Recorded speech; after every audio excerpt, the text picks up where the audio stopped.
stopped having adversity in life. We had natural adversity up until about 95, and then it went away. And because of that, human beings cannot tolerate challenges. So everybody wants to go from, I got it, I'm laid off, I'm out of work. How do I become Warren Buffett? And there's like no in between. How do we get to a place where we're sturdy, where we can breathe? From that position, once we get there, I'll tell you what to do next. But until you get there, we're having no other conversation.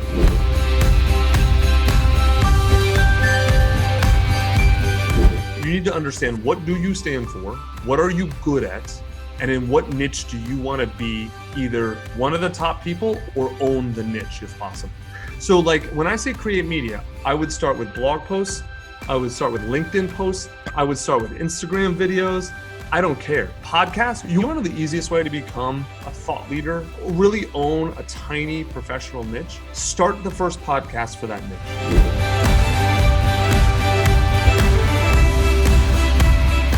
The tax code, 76,000 plus pages, is like 99% written for the business owner and 1% of it is for the W-2 employee. Not to mention, if we consider tax reform from 2018, they took away even the few benefits the W-2 employees had, and now is even much more favorable to have a business and to be able to play by the rules that businesses are allowed to.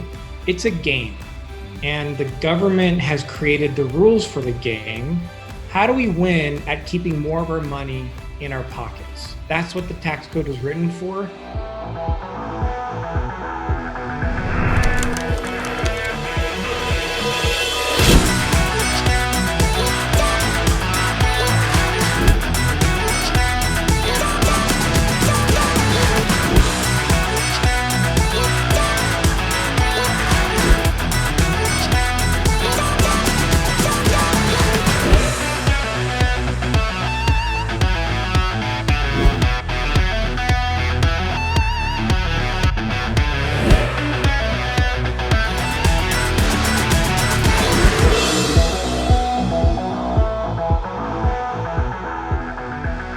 Welcome to episode 3 of Paycheck Solution.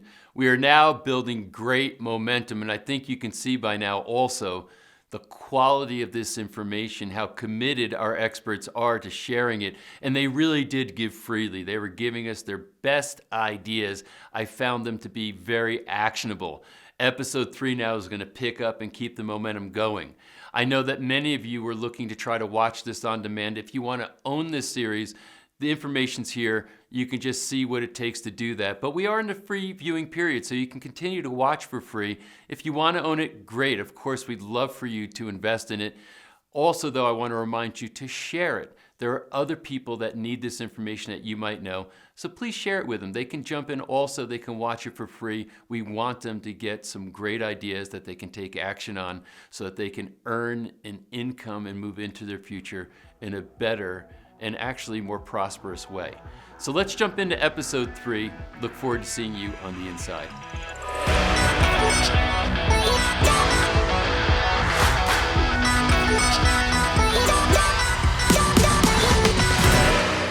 If you don't think your headspace is critical for you to be able to make the move from where you are today to the place that you want to go, I'm going to tell you that you need to think again. Michael Burnoff is one of the best people in the world when it comes to headspace, framework, orientation, how to get your mind right so you can accomplish big things in your life or accomplish things that you've never thought of doing before, which is the situation I know for you and for millions of other people right now. He is an amazing resource with phenomenal experience. And when you listen to this interview, by the time you get to the end of it, you're going to think things you haven't thought before. You're going to see new possibilities that you never considered before. That's just what Michael Burnoff does. So enjoy my interview right now with Michael Burnoff. Michael Burnoff, thank you very much for taking the time to have this conversation. I think how you set up frame of reference for thinking and action is one of the most important ingredients for somebody to figure out that what we call the paycheck solution, how to become self-reliant for their income. So thanks for making the time. I appreciate it, Patrick. I'm thrilled to be here in any way I can help. That's what we do. Thanks, man. So you and I were just talking a little bit before we actually started the recording, and just looking at the craziness of the world right now, and how literally tens of millions of people are not working that were working just a very short time ago. We don't know if those jobs are going to come back. It's a headspace disruptor, to say the least. So tell me how you see it, what you think the psychology is of the masses, if you will, right now, and what has to change so people can put themselves in the position to be able to become self-reliant as far as their income. Well, I would definitely say that it's important to look at the masses, but it's more important to look in the mirror and say the fact that you're watching this right now, not just you, Patrick, but the person watching this right now, you, and having the courage to watch this definitely says a lot about who you are as a person, that you're somebody that cares enough that you want to change your circumstance, change your situation. Because I'm going to tell you what the masses are doing. They're not watching this. And they're looking for a handout. They're looking for somebody to answer why. They're looking for the explanation. And this hasn't changed. I mean, this is something socially that's been going on for a long period of time. Human beings are looking for someone to blame, something to blame. And then there's a select few people, this is who you and I typically attract, like yourself watching this right now, that are saying to yourself, I got it. This may suck. This may not be good. I'm not happy, but I'm open to doing something about it. And I'll steal something from Freakonomics. I don't think I ever read the book, but I'll steal something from it. It said, does a parent that reads 10 books on being a better parent become a better parent? And they said, absolutely. And it's not that they read the books, it's the fact that they were considering reading them that makes them a better parent. So just first and foremost, I want to tell you, I don't know what the masses are doing, but I definitely know what a select few people, the millions that are going to watch this, what they're going to do to impact their life. What's the first thing somebody could do when they know they're going to make a seismic change in their career or the way that they derive income? Saying, okay, I'm feeling insecure and destabilized right now. I don't have a lot of confidence necessarily because I'm going to do something that I've never done before. Or maybe it was, some people maybe had like a side hustle. They're making a little money on the side, so they kind of know what that is. But now they're like saying, I got to actually go basically all in on this, and my family's depending on me. So what advice do you have for them? Well, it's good you got your family depending on you. That's a big thing. You got leverage, you got motivation. I feel more for the person that doesn't have a care in the world. They don't have a dog, they don't have a cat, they don't have a reason, they have a trust fund. Like, that person's not going to be motivated. So number one is you got to look in the mirror. I know that we feel stressed from time to time, but you got to realize that stress is an internal motivator. I know that your background as a chiropractor knows that it's stress and how we hold stress in the body and what we do with it, whether it drives us to be the person that we know that we're capable of being. So I'm going to tell you that if you have a stress, congratulations, you got to build a motivator. I hate to say that, but it's the truth. Like, you have a reason. Like, I got 2 kids, a wife, a house, a mortgage, a business. I have to produce. There's no ands, ifs, or buts. So if you're in a similar position, congratulations. The other thing is, we've got to recognize that although that the world has changed, it's always kind of been this way. Like, we've been lucky for a long period of time. Like, we've been surviving like the restaurant that's been getting away with doing it one way for a long period of time, and things have been working and it's good. Then a glitch came in, which in the grand scheme of our lives has been, at this moment, 60, 90 days that we're dealing with this. And what's fascinating about what's going on right now is that this is one of those things we need to get good at as human beings. So here's a chance to recognize how good you really are. So I realized when challenges show up, here's one thing most people don't recognize: 95% of the world takes a nap. They sit down, they get paralyzed. I know that if a gunshot goes off, for most people, unless you got gun background, NRA person, grew up on a hunting lodge, grew up as a swimmer where the gun went off, or your family is a cop, something, you're going to not know what to do. You won't even drop to the ground. You don't even know what to do. You're paralyzed once you hear something that's fearful. So the fact that the world is in fear means that 95% of your competition has already taken a nap. So I see what's going on right now is an enormous opportunity. And that's not just a positive thinker. That's the reality of the situation right now. Like, there is vivid clearness right now that was never there. It's like, if nobody's flying, there's less chances of things happening because there's less people flying. So it's like less cars in the road, less things are happening. So there's less people being effective right now. You have less competition. I think this is the thing that is a general premise that we're operating from. We are in the midst of what I think is going to be one of the greatest wealth transfers in the history of humanity. Yeah. And the question is, where's that wealth going to go? And the people who are paralyzed or asleep, it's going away from them. And the people who are activated and are willing to open up their mind to the possibilities of something even better than before are the ones who are going to go find that. You can't find something you're not looking for, right? So it's a matter of knowing there's possibility and moving toward it and being somewhat bold, right? In this circumstance, being meek is not the answer. You got to be bold right now. If someone is saying, okay, I'm ready, I'm not sure exactly what to do, what steps I should take, how to get there, what advice would you give them? Well, number one is you got to accept that being wrong right now is probably one of the greatest skills that you can ever have in your life. To accept that, okay, I've done something up till now, it didn't work, and it's okay that I was wrong, or it's okay that what I did didn't work, or I may make some mistakes. So being okay with not being perfect is a big thing. But I think of like a Boy Scout. I think I went to Webelos. I've never been a Boy Scout. You live out near the woods. I'm from New Jersey. Well, you were from Jersey too. I think it was a Webelo, which is like not even close to like a Boy Scout, but like the thing you do. But anyone watching this understands, like Boy Scouts motto, what is it? Always be what? Prepared. So I will tell you who's absolutely not freaking out right now. Legitimate salespeople.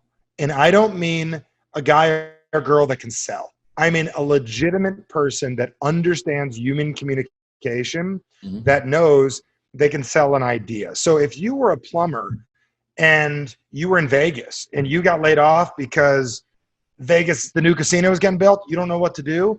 If you can sell yourself, you could pick up the phone, you can call people and say, hey, anybody need any plumbing work? Because people are home, they need some plumbing work done. If you were a teacher and you can sell tutoring, which pays way more than state paid teaching. I guarantee you a tutor in 3 hours a day makes more money cash than a teacher working in school, because $75 an hour, 210 bucks a day, 5 days a week, that's $1,000 a week, $52,000 a year. Most teachers don't make $52,000 a year cash and figure out what you do with your taxes and everything afterwards. That's 3 hours a day if you can sell. So I will tell you where people are caught off guard is there's never been a program in school teaching people how to market themselves, how to sell and market their trade. And that's one of the areas that something I know you and I grew up in New Jersey in the hustle. We were born selling because you got 8 million people on top of each other. You better sell or you get sold. But I'm not talking about cheesy boiler room sales tactics. I'm talking about, I got it. What can I sell? I don't have any money right now. What's in my closet? What can I sell on Craigslist? Like my wife, we use barter programs. I don't know if you ever use a barter program before. Yes. Like, like even like you could barter your services. We always joke, like if you're not nailed down, my wife sells it. Do you know what I'm saying? We could have a couch for a year. If she don't like it anymore, it gets bartered. We get a new one. So the point is, because she can sell and she understands, she's not hustling people, but she knows sales is offering service to the marketplace that is valuable in order to sell, to serve somebody's challenge and to get back financial rewards in the meantime. Yeah. And I guess a lot of people maybe say, well, I'm not a salesperson, but there's that old, I forget the book. That's a sales pitch. Yeah. That's a sales pitch. They're good You're at selling yourself, on but that. you're not a salesperson, right? Yeah. And there's that old book, hey, when you get up in the morning and decide to comb your hair, not something I do, or what color, shirt you're going to put on, you're already representing yourself to the world and thinking about how you want to do that. So it's baked in. So is there any process or system that you can maybe discuss that could help someone who really has to basically change their sense of identity? Like, is there a morning ritual they should be doing that can help, or any other practices that you could think of? Yeah, I always tell everybody, don't force yourself to do something that doesn't feel right for you to do. The key is, and the reason I say that is, I'm not a wake up at 4 o'clock in the morning person. I can read books on waking up at 4 in the morning. I don't know. Are you a wake up at 4 in the morning person? No, I'm actually not. If I get up early, it's by discipline, not because I naturally do it. Okay, got it. And I don't get up at 4. An early morning for me is 6. Yep. So here's a discipline that I learned years ago. I use a little something called the must board, and I have a bamboo board right by my bed. And this is fascinating. Most people want to set long-term goals. We as human beings need to get good at doing things 1 second in front of us. So I put a little must board right by my bed every night, and it must stands for makes you stronger today. It's an acronym, MUST. So I put a little thing right by my bed, and I put something like this down. Tomorrow morning, wake up with energy. Find ways to move my body. Find ways to help people. And I make certain that I find ways to win. And the reason is most of us have we don't understand the difference between a want and a dream, and we meld them together. So everybody wants to go from, I got it, I'm laid off, I'm out of work. How do I become Warren Buffett? And there's no in between. You don't even become Joe, the accountant that makes $110 a year, $110,000 a year. So a want and a dream are different things. I want a newer house. That's doable. I would love a house I'd like a house in upstate New York. I'd love one in Aspen. I'd love to live in the Maldives. Okay, those are dreams for most people. So deciphering the difference between a want and a dream is very important to people. And I'm not saying downplaying what it is you go after, but we've got to get busy at building sturdy lives. If I were to tell you where the entire personal development industry needs to be reprimanded over the last 20, 30 years is selling people dreams and not selling people sturdiness. And what I mean by sturdiness is I'd love it if you could have 6-pack abs. I'd rather you have a body that's healthy. I'd rather you have an intelligent diet more often than not than looking good twice a year on Instagram. So I believe we need to help human beings become sturdy. So the first thing you need to come up with right now is what's going to get you sturdy? Meaning we've got to acknowledge where we're at. So let's just say, Patrick, somebody gets laid off. They were an assistant director at a library that closes. They're a nice person. They were making $52,000 a year. They got a little pension. How do we get to a place where we're sturdy, where we can breathe? Our first step is to get where we can breathe. And from that position, once we get there, I'll tell you what to do next. But until you get there, we're having no other conversations. How do we get to $3,000 to $4,000 a month? What can we sell? What can we get rid of? What can we downsize? What can we do so we can think straight? That's interesting because, it's hard to build past that until you've got, I guess it's kind of like the hierarchy of needs, right? So you got to get that survival thing sort of handled. And then from there, you could advance into other realms. What do you do when you're in a hole? You're in a ditch. You're 20 feet down. What's the only thing you should be doing? You climb out. Yeah. Climb out. I mean, what do most people do? They're going to sit down. They're going to watch Netflix. They're going to plan their goals. They're going to make a dream board. I'd rather a nightmare board while I'm in that ditch. So, all right. So let's say that I climbed out. And you said you had the must board as a practice, and I just want to make sure it wasn't something else to add there first. Say, okay, here's the things that, as a start. Are there other things in addition to that you recommend as far as practices, or do you think I would keep it really simple. I like to keep points in my life. I like to say that average people do 3, above average people do 4, meaning what 3 things can you do in a day that if you did them would make a difference? Drinking a certain amount of intelligent water in a day, moving your body a little bit each day. I didn't say workout. I said moving your body, reading a little bit each day. Every day, Jim Rohn was one of my mentors when I was a kid, and basically said that every day you got an opportunity, an apple or a Hershey bar. So I like to say an average person can drink a little water, they can move your body. An average person has the ability to have a good conversation with somebody they care about. An above average person does a little bit more than that. So what I'm going to encourage you is figure out your baseline. What are your 3 things? Drink a little extra water, move my body, have a good conversation with somebody that improves my network. What's one more thing that you could add to that? Whether it's reading a book, whether it's watching a video on success, learning about finances, doing one other thing. If you could find a way to do your 4 little things a day that take you no more than 20 minutes, you're starting to build the person that you want. Because once you get to stability, you'll think different. I think one of the biggest reasons people fail in life is they build their plans from pain instead of strength. I always tell everybody, get to where you can think straight, then we'll make a plan. Love it. I know that you talk about a theme and wrote a book called Average Sucks. Yep. So talk about that, because I think that is applicable here. Yeah, I had no idea when I wrote it we were going to have this happen. I even have a chapter in the book that says, the death of adversity, like we don't have it as humans anymore. Well, we freaking have it now. So it's like, it's back, right? So the whole reason I talk average sucks is that it's about what's going on right now. It's the problem. Like you and I grew up, I don't know exactly how you grew up, but we're both from Jersey. And in the 60s, 70s, 80s, and 90s, up till about 95, the largest percentage of North America, I'll speak for the United States and parts of Canada for the most part, was a very, very middle class, lower, middle, and upper environment from almost any area, suburbs, cities.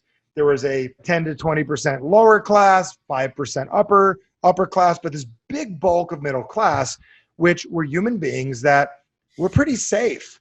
And it overrode a biological function because they had enough. So everything was safe and everything was good and we had enough, but we lived in a world that, this is the whole book is about. We lived in this world that if you did the right thing, you'd be okay. Like in 76, I believe it was, you got 17% interest on a savings account. It was incredible.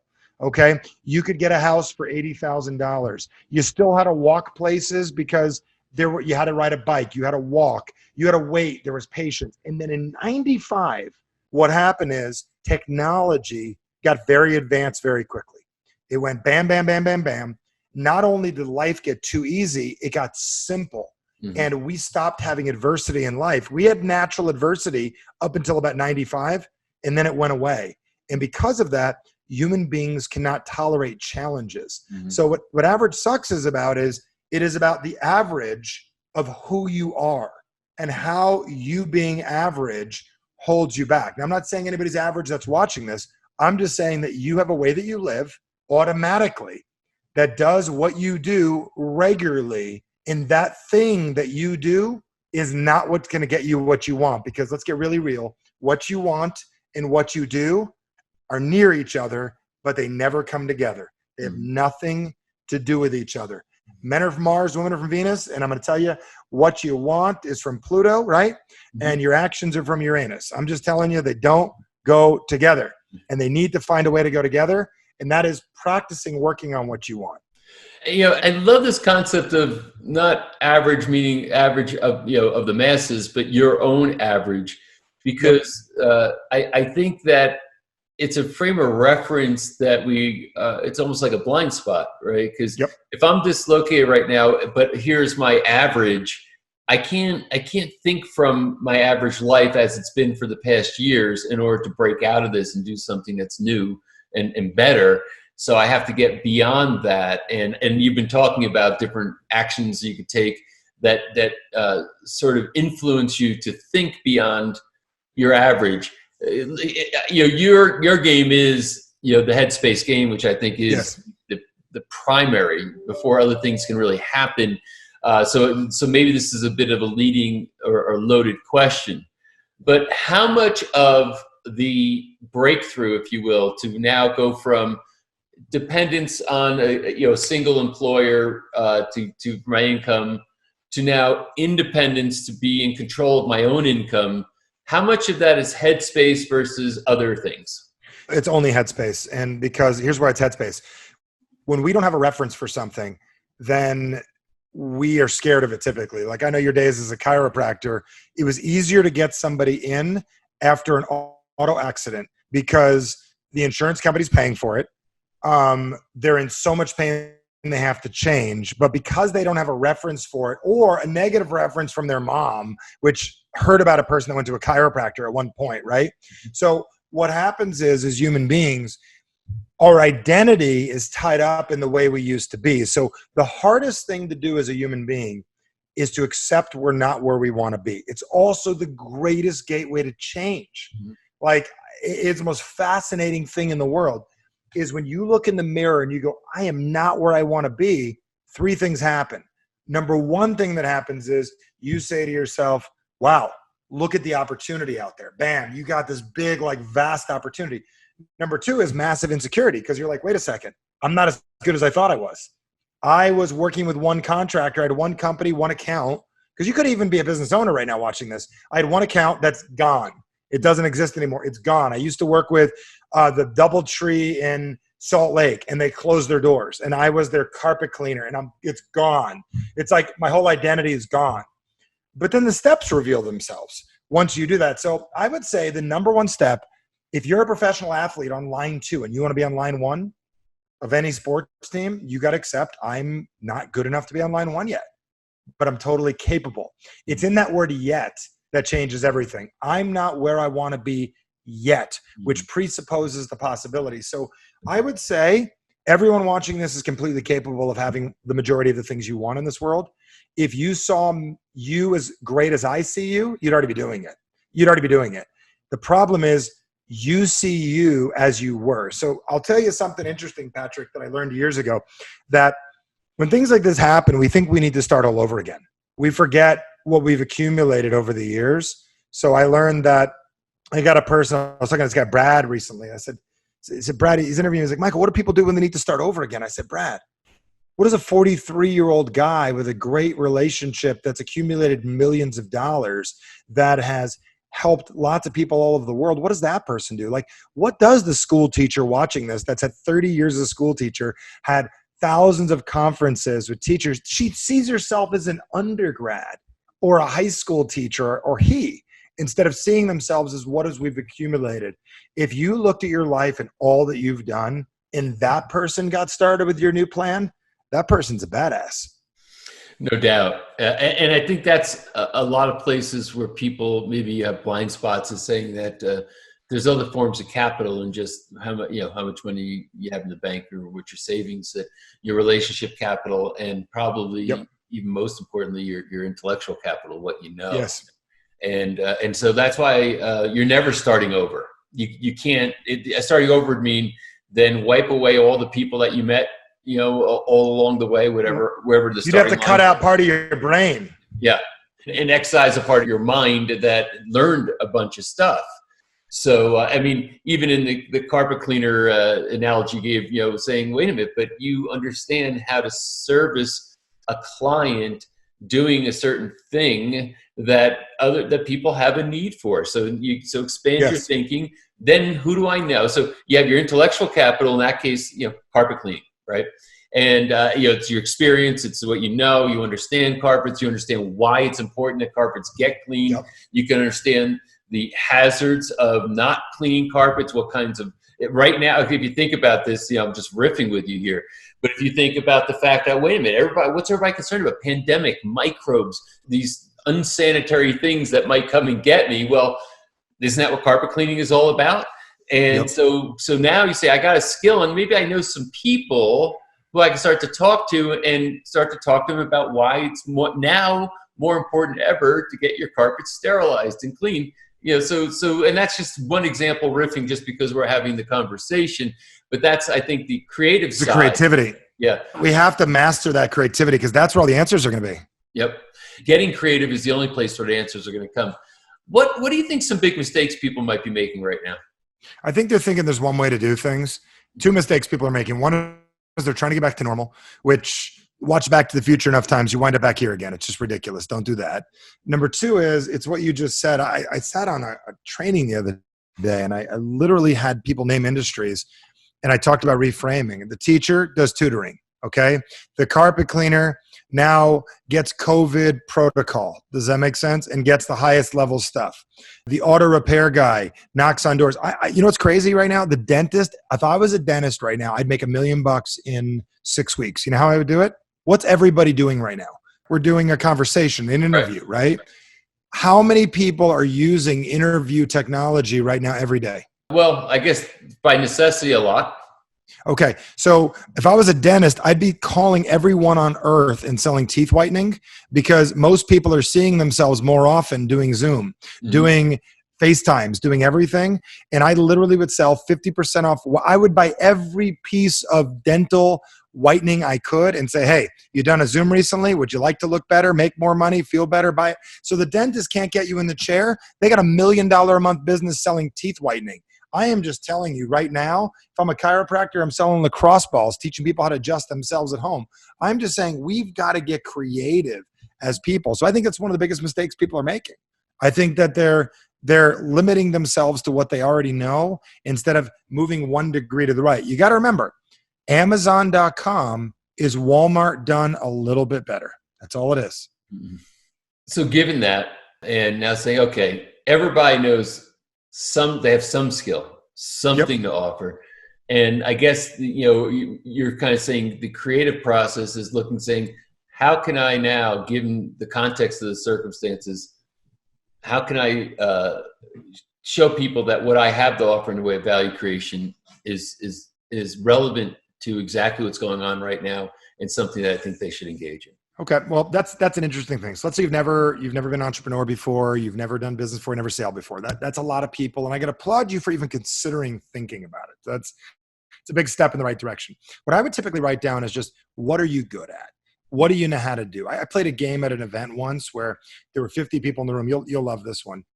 50 people in the room, and everybody wrote down on a piece of paper where no one could see what they've done before in their life.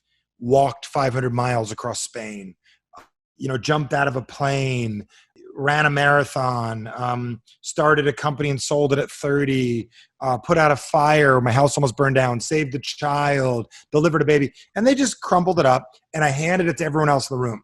So I had literally other people, they all knew each other pretty well, and I had somebody open it up, and they'd go, hey, put out a fire when I was 6. Who do you think it was? For 2 hours, nobody knew anything about those other people. Every one of those things people did were absolutely amazing. So what I'm saying is, it's a fun game to play with your family and friends. You get the concept, right? Oh, yeah. I love it. Why I'm bringing it up is, write down some incredible things that you've done in your life. It's easy to say nothing. Maybe you finished reading Beowulf when you were a kid. Nobody finished Beowulf. Congratulations, you finished Beowulf.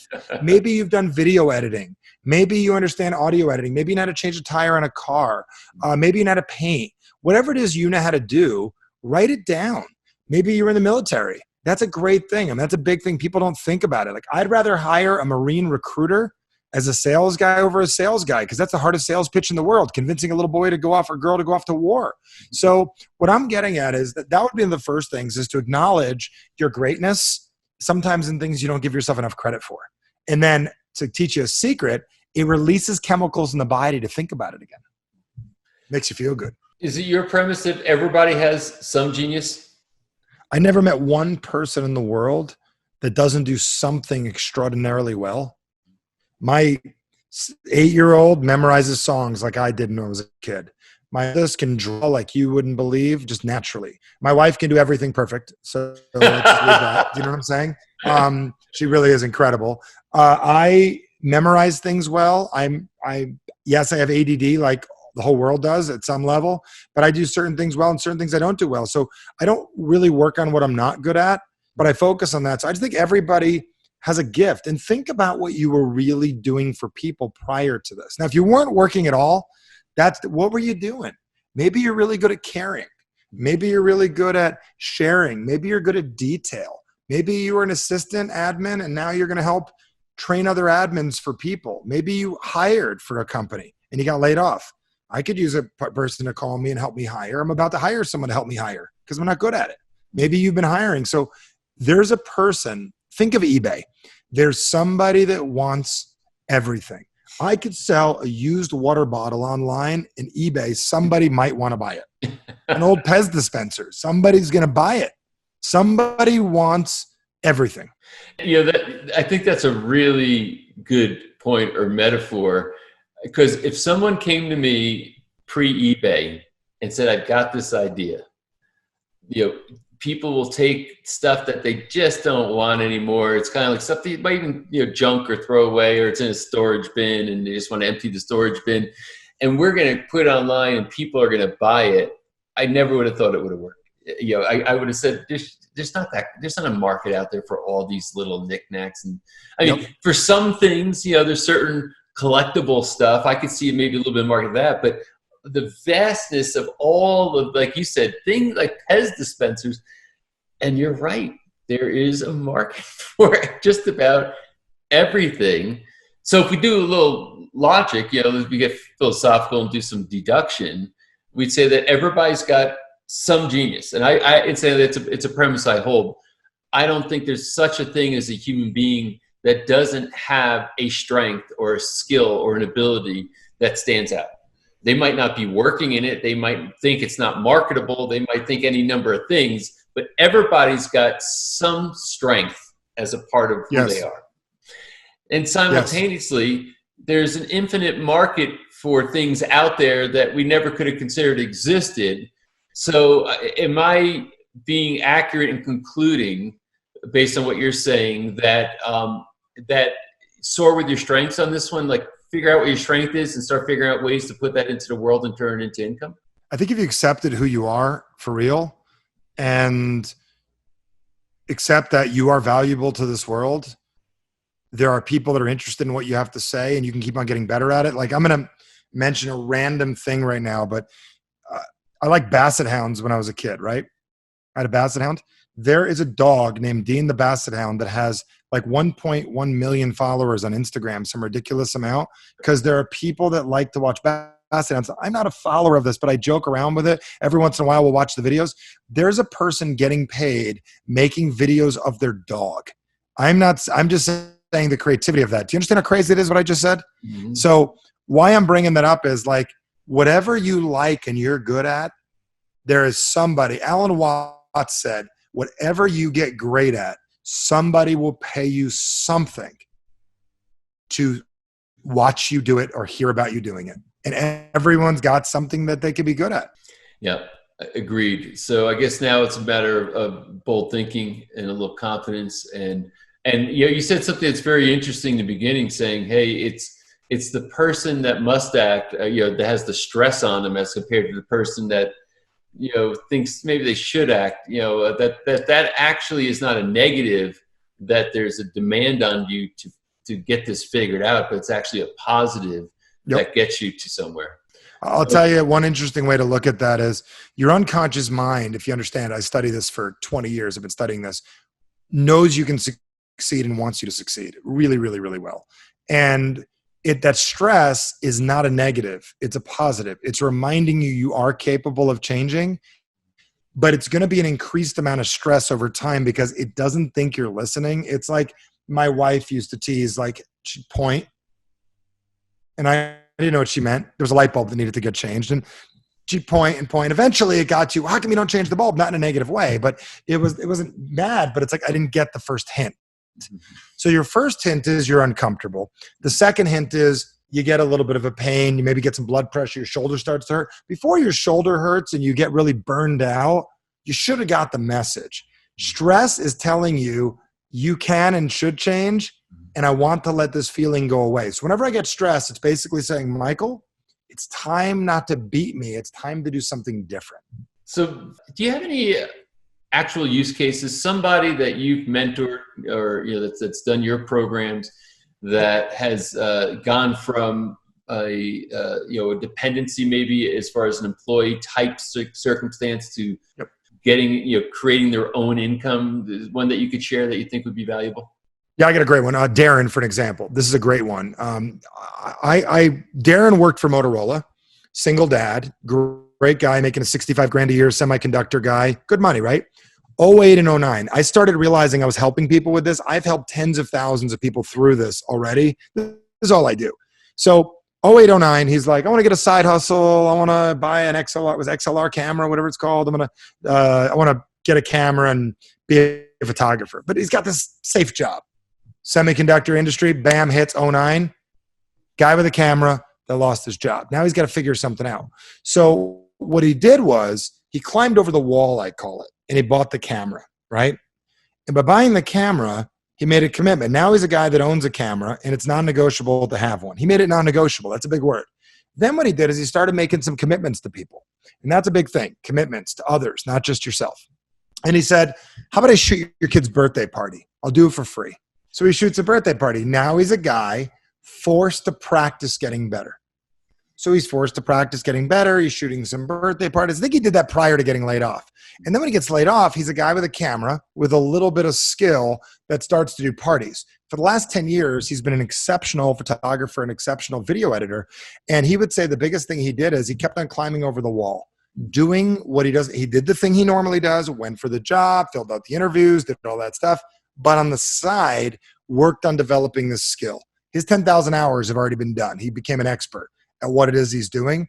But that's one of the biggest lessons I've learned for people is he literally worked on himself a little bit off to the side and developed himself into Darren, the semiconductor engineer that also is a photographer, that no one took his photography seriously for 6 to 8 months. After about 6 months, people started asking him, how does it work? What kind of lens do you use? What do I do?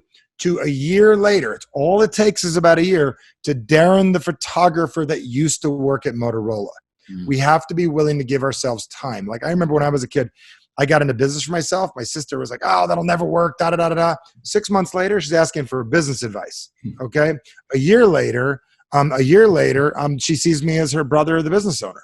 So I'm just telling you, we have to learn to change your identity. And the more people we get involved with our scheme that see the new us, the faster we change our perception. So if you're Darren, this party of people see me as a photographer. Your mom and dad might not, because they're not always your greatest ally on this. The people in the news see me as a media because I got on PR.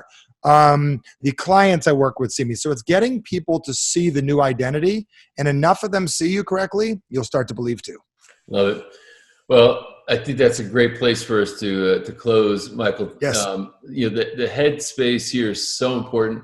I think it leads everything, and you're a master. You're the Yoda of this area. So I appreciate you coming and sharing with us. And my hope and wish is that we had a lot of value today and that people are going to benefit from it. Absolutely. I feel that as well. And thank you for having me on.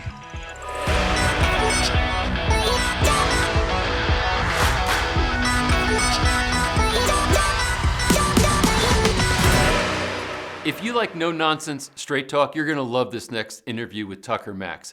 I met Tucker Max some years ago, and every time I sit and listen to him, he's got very clear opinions, and I got to tell you, they're usually right on.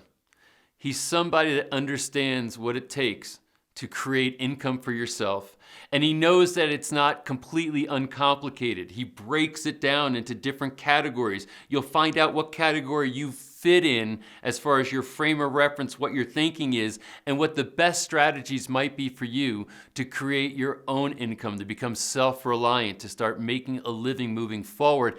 And I will tell you that, interestingly enough, as I started to probe with him a little bit about, okay, well, how would you make that happen? Or how do you find these customers, what have you? He had answers to all those things that were different than what other people had told me. They didn't cost money. They just required some of your own effort. There's some great insight here. So I think you're going to get a lot of things out of this interview that can be very supportive of the direction that you want to go in your life. Enjoy this interview with Tucker Max. Tucker, I'm a big fan of yours for a lot of reasons, not the least of which is that it's your company and your encouragement that got me to finally complete the writing of my first book and get it published by Hay House Publishers and put it out in the world. And you do this routinely, but ultimately, I know this is what maybe your daily activities and what your company does, but you are, a self-made man. You're an entrepreneur. You're somebody who's figured out how to go into the world and create your own income and be self-employed as compared to going to work for someone else. So I figured maybe your varying worlds would collide and that you might have some value to add to these people who are searching for a solution. So first of all, so thank you for taking the time to do this. Of course, man. My pleasure. Anything for you, Patrick? You and Jeff, happy to. Thank you. And then secondly, I see you're at home and you're surrounded by a lot of books, which I guess is apropos. So let's dig in. I know you've read at least some, if not most of them. So you've got all this knowledge in your brain. So let's dig in and talk about, the scenario. We're in the midst of this, COVID pandemic. We're still to a degree in what they call the social distancing and quarantining and what have you.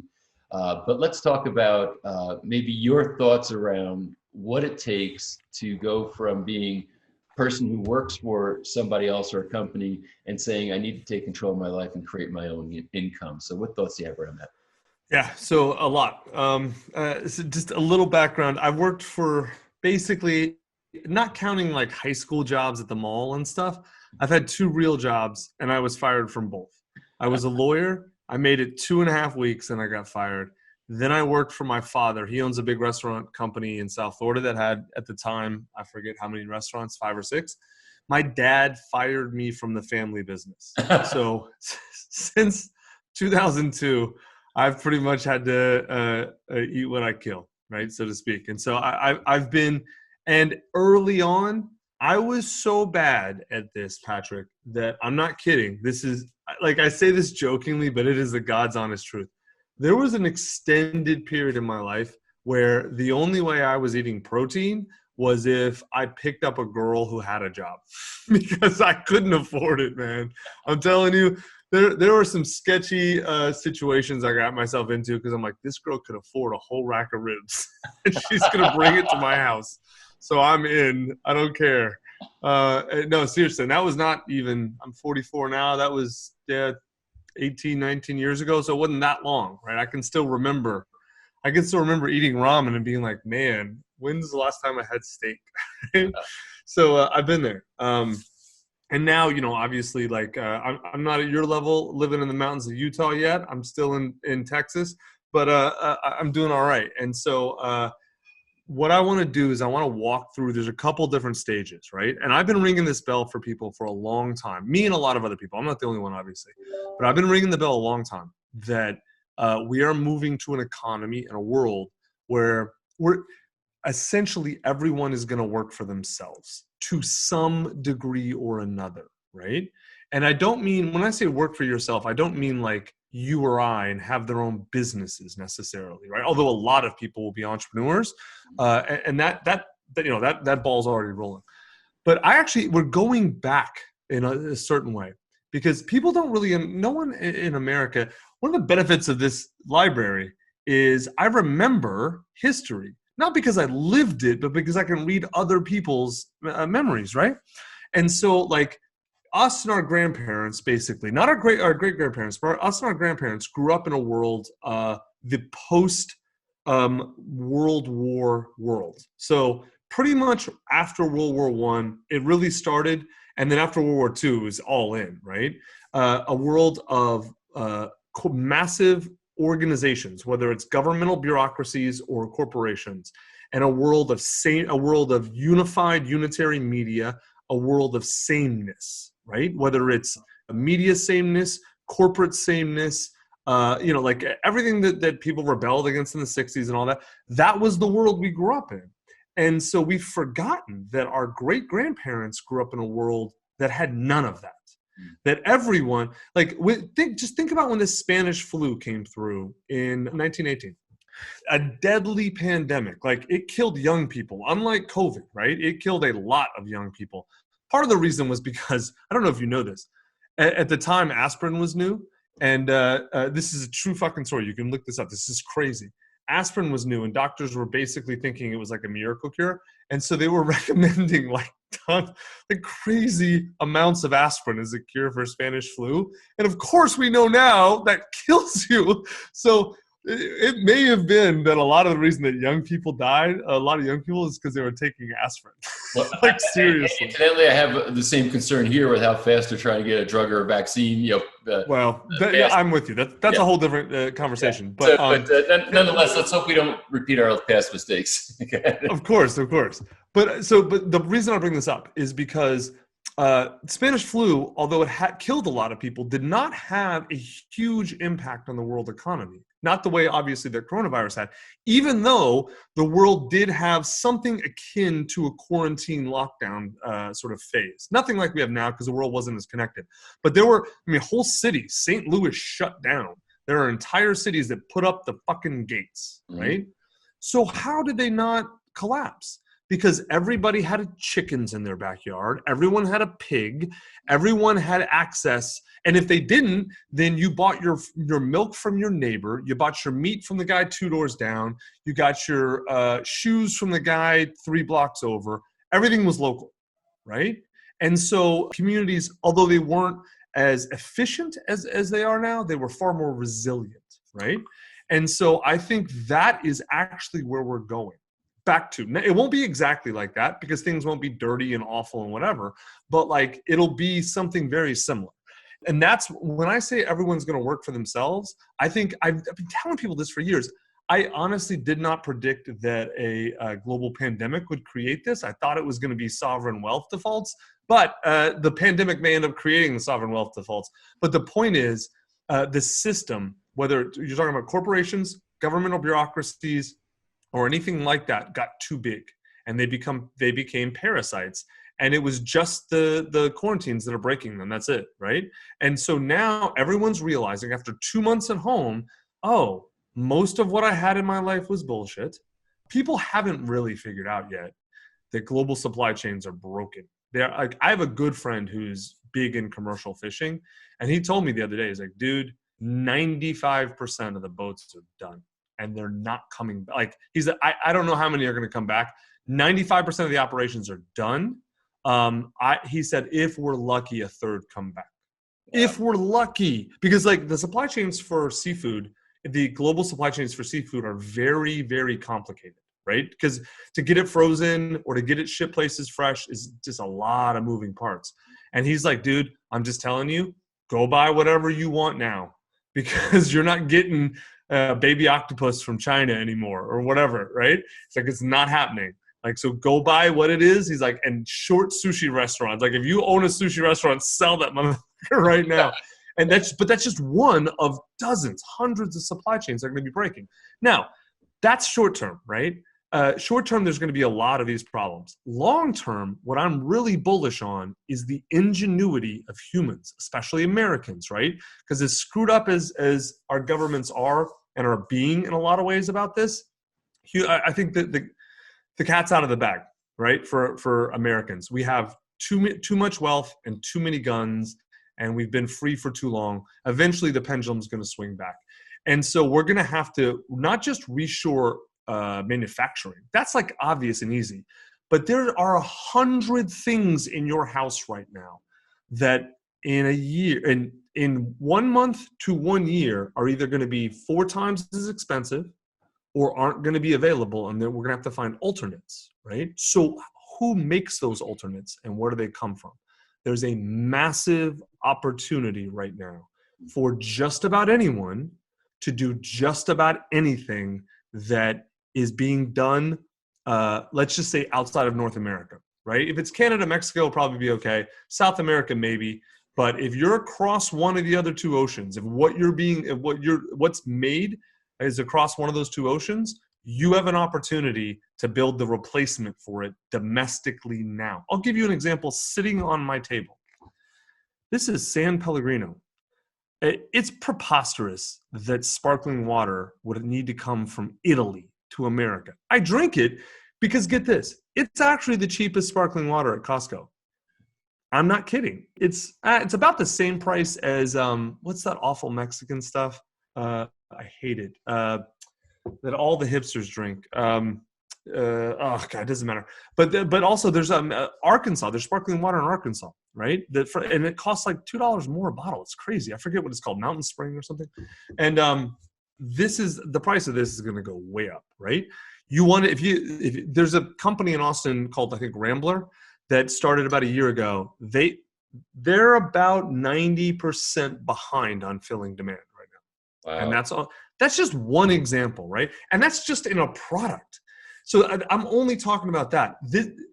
For every product, there's a dozen non-product niches opening up, right? Information niches, white collar, service niches, all of this, they're all opening up, right? So the first step that people need, this is why I'm talking about this in the abstract right now before we get to details, is because people need to understand this shift is not going to happen. It's done. It's happened. It's over, right? Like the shift has already happened. Now it's how's it going to play out is the only question. And specifically, how's it going to play out in your life, right?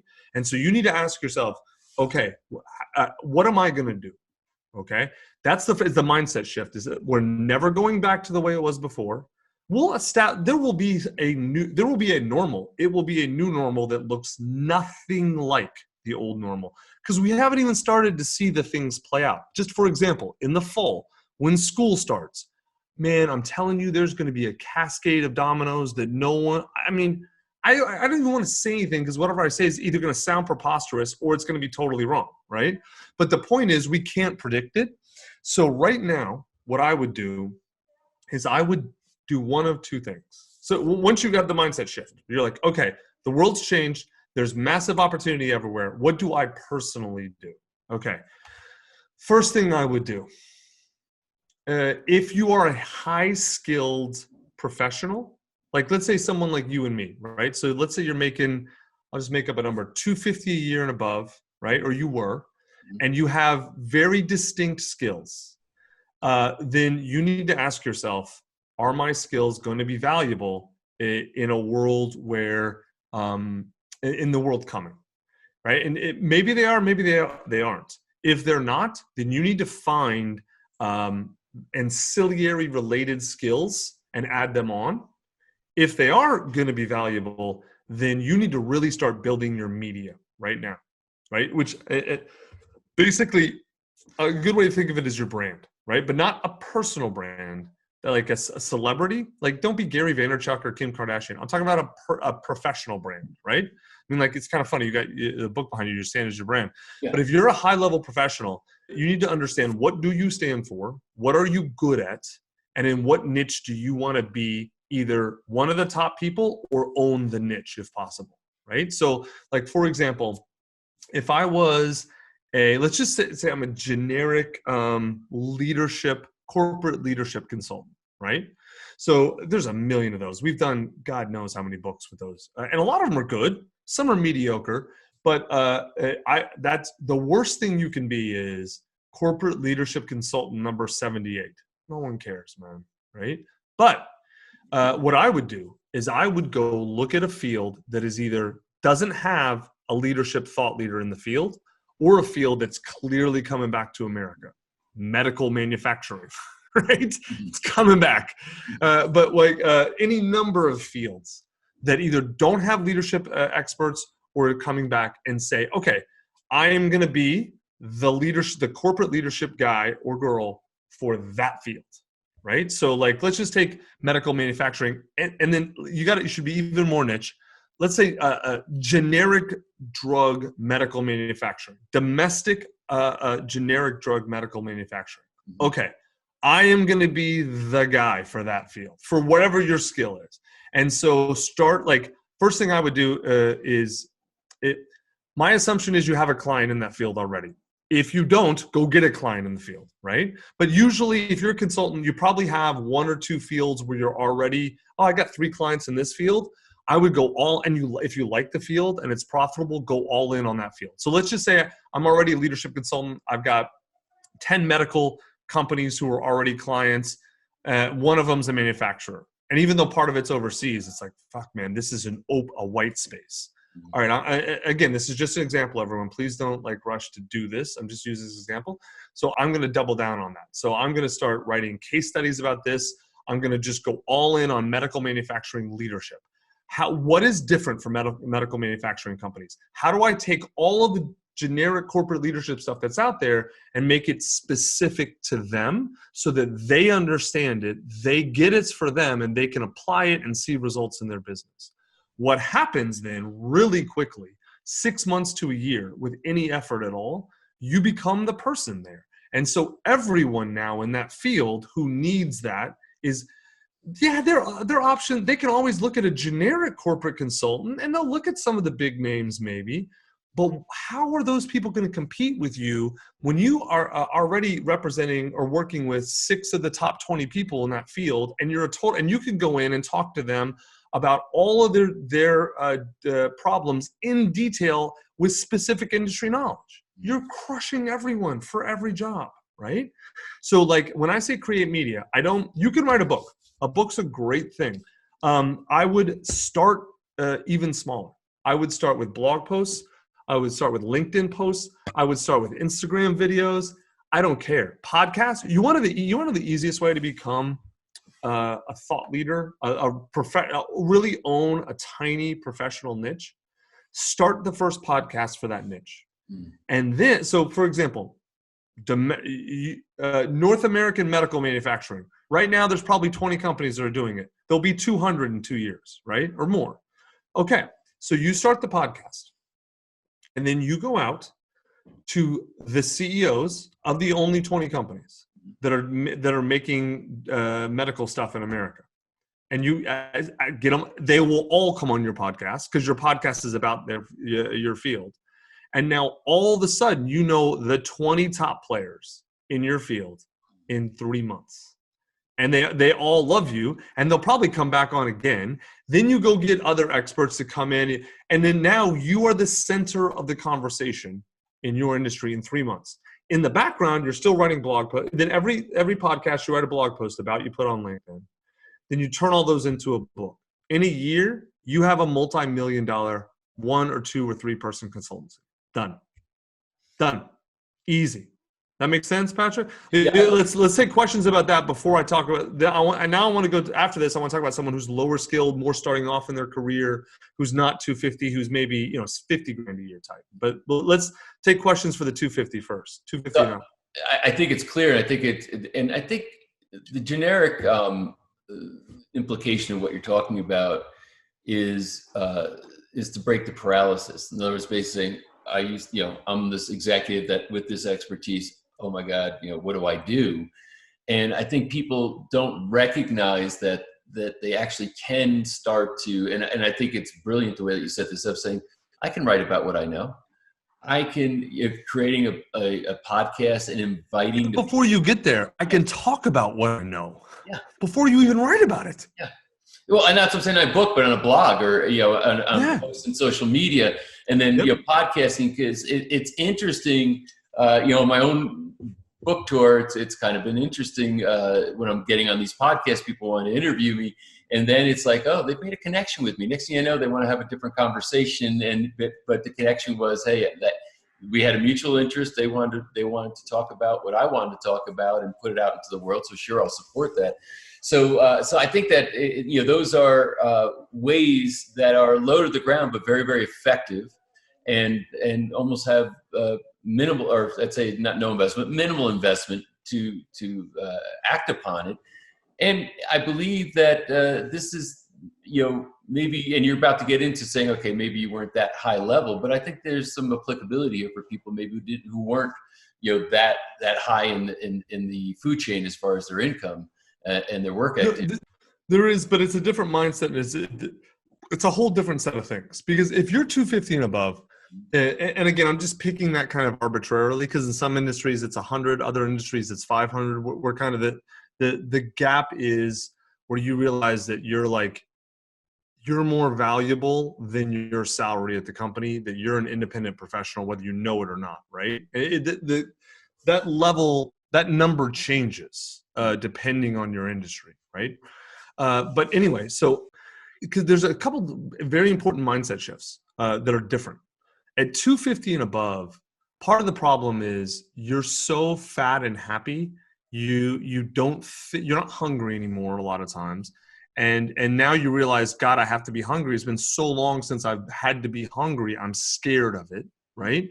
So you're dealing with a lot of fear of losing what you have, right? And a lot fear of being judged by others. Because most people, honestly, if we're being honest, man, it's not really true for you and I, because we've been eat what you kill entrepreneurs our whole life.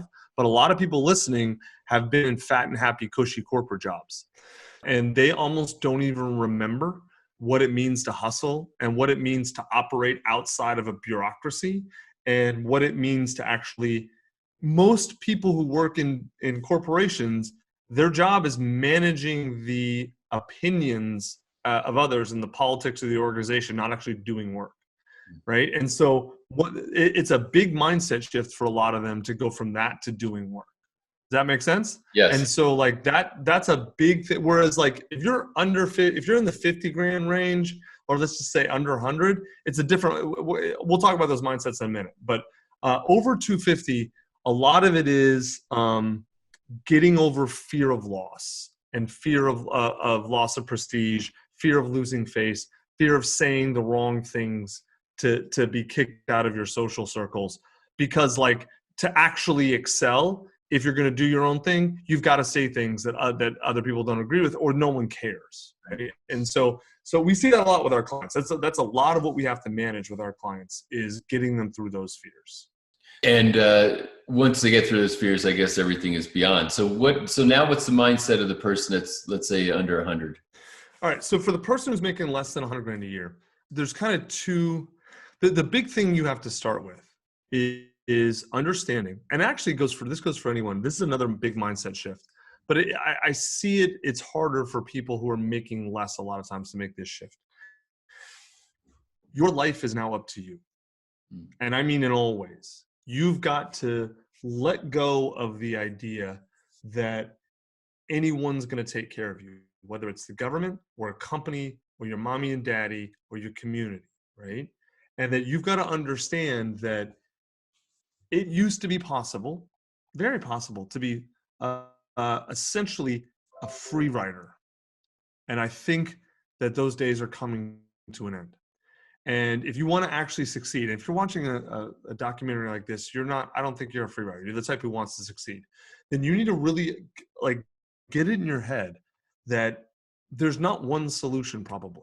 That it is a combination of, I need to move to a smaller town where I can actually buy a nice house and 5 acres or 10 acres.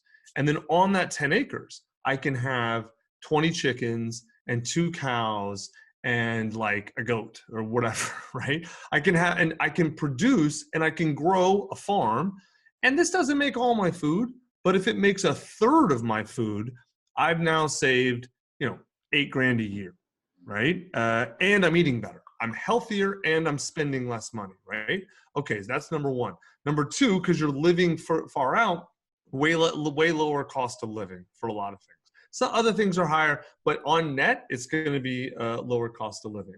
And then 3, you got to understand that no one's bringing this to you.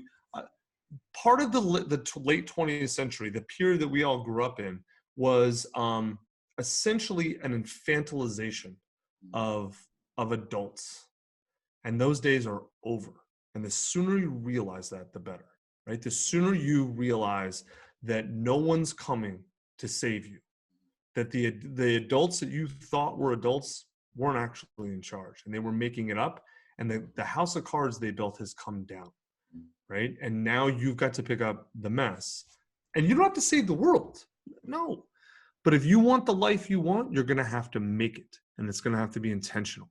And so that means, not just I'm going to live where I want to live, I'm going to have I'm going to have some of my own sources of food, and then think about fuel, energy. All right, solar cells now are extraordinarily efficient. You don't have to go crazy with this. You have a couple of solar panels that produce the majority of your electricity, or even half. It's a game changer energetically for your household, right? Simple things like that. You don't have to be one of these crazy preppers living off the grid. You can be 20 minutes from a huge city or 40 minutes from a huge city and produce a third or a half of your own food and harvest a half of your own energy from the sun and maybe a couple of other things. And now all of a sudden, instead of having to make 150 grand a year to live that lifestyle, you only need to make 70 a year. Okay, so where do you do that? Well, it's really, really easy to be a creative freelancer right now. You just have to develop skills, and that does take time. And so if you give yourself a year, 2 years and a plan, what are you good at? Let's just say I'm going to take writing, because that's what I do. It's my company. If you want to be a writer and make 70 grand a year online, you can do that in a year. Absolutely. You have to work hard, and you're going to have to start off making a lot less than that. And you're going to have to take jobs you don't necessarily like, and you're going to have to get really good at them, and you're going to have to build your portfolio, and then you're going to have to go out and look for some really good jobs. Yeah, you got to work. But then after a year, you're making 70, and after 2 years, you're making 80, and then 95. And now all of a sudden, you're making on what you would have to make $250 to live a lifestyle in New York City. You're living that lifestyle on 80, 2 hours outside of New York City. Right? And then the whole game, and that's just one person, and the whole game has changed, right? I'll give you a really good example. There's one of our freelancers. She lives in Arkansas. She's like a really smart blue state person, but she came from Arkansas, and her husband decided they want to have a bunch of kids, and they wanted to raise them like in a really healthy, wholesome way. Even though she's like a crazy blue state person, she's also like got like good values. So she's kind of a weird mix, and she's really smart. She could easily get it. I mean, I feel like she worked at the news desk at the New York Times or something. Like she's a fantastic writer. And so what they did is they bought 20 acres, like an hour outside of Little Rock, right? So this is rural, and they got it for nothing. And it's really good. It was like with a stream backs up to it and all this crazy stuff. And they have exactly what I'm describing. They have goats and sheep and all this crazy nonsense. And like, it's funny. The husband, he manages the farm. It's not much of a farm, 20 acres, but I mean, that's more than enough to feed for a family. He manages the farm and he homeschools the kids. Wow. And she writes, and we pay her 80 grand a year in total and all the stuff that she makes from us. And then she probably makes another 20 to 30 from other gigs she does. So think about this. She's making let's call it 100 grand a year in rural Arkansas. That is, to have that lifestyle in LA, to live on 20 acres, even 2 hours from LA, what would you have to pay, right? Yeah. And then also to have as healthy, like, you know, a lot of everything they eat just about, they either grow or they buy from their neighbors or they get from right down the road. And of course they can go, you know, they go into Arkansas and they can have all the normal, or Little Rock and have all the normal stuff and buy all, you know, they go to Walmart and they get, or Target and get anything anyone else. Like, they live a modern lifestyle. They're not Amish, right? But like, they also have this, and they put away a ton of money. They're saving money. They travel. They have a great, like, because I think his parents are from around there. So his parents can watch the kids and they get to go on vacations. She can work on the vacations. It's no problem, right? They have this incredible lifestyle, but and only one of them's working. But she was already a good writer, but then she had to really hustle and go out and find, you know, these sort of jobs. And you put together a suite of skills and then you use them. I can give you another example of someone else I know, not in writing. This was actually a really good one. So the young kid, he worked with us for a little while doing copywriting. He doesn't anymore. But he was not a good copywriter. I liked him a lot. We hired him, but he was not good. So we had to let him go. He was full-time for a while. And we let him go. He's a great kid, but we had to let him go. And when we fire someone, it's not acrimonious. It's like, look, this is clearly not working, and it was good.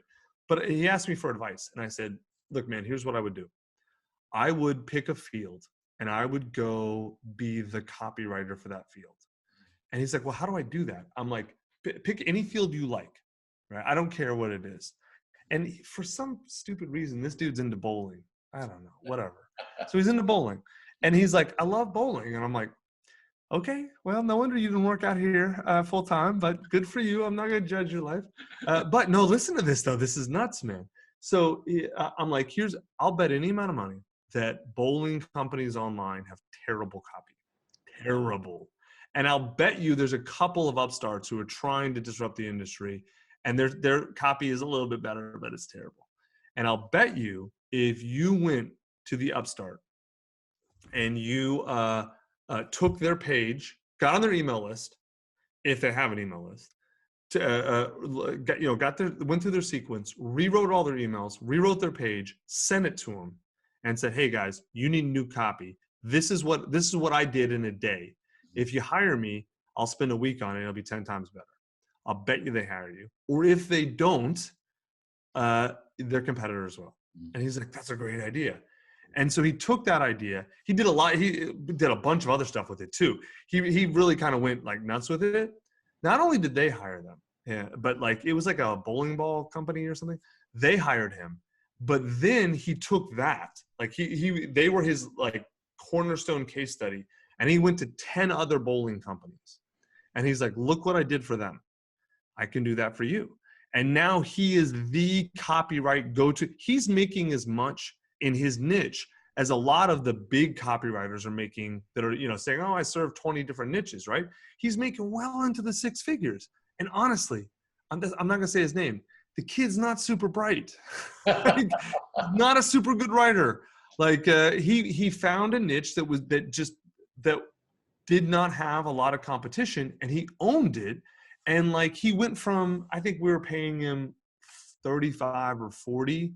He's making well into the six figures 18 months later and doing great.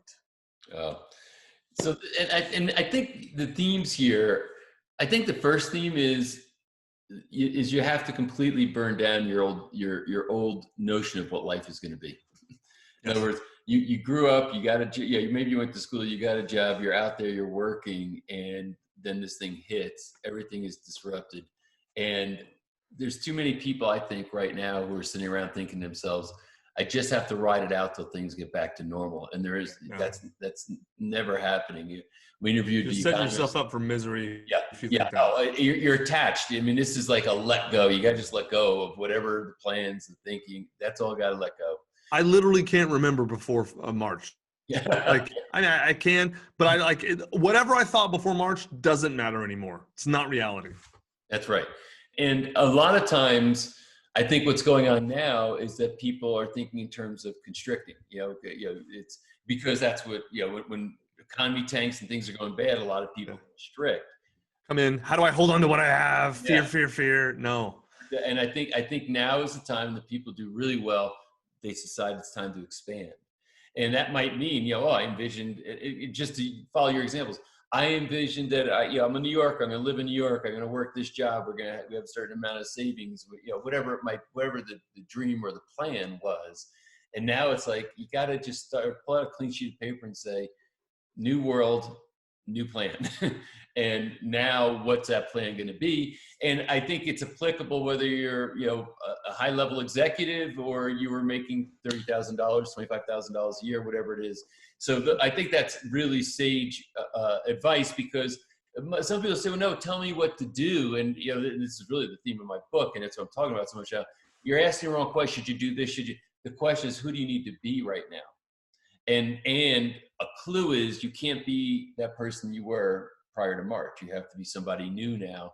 And somebody new now is going to think in different ways and move in a new direction. So, and I think you answered one of the questions. I think that's the big question on our mind, saying, okay, let's say you got the mindset, you're showing up different. You're not going to think in a constrained way. You're going to think in an expansive way.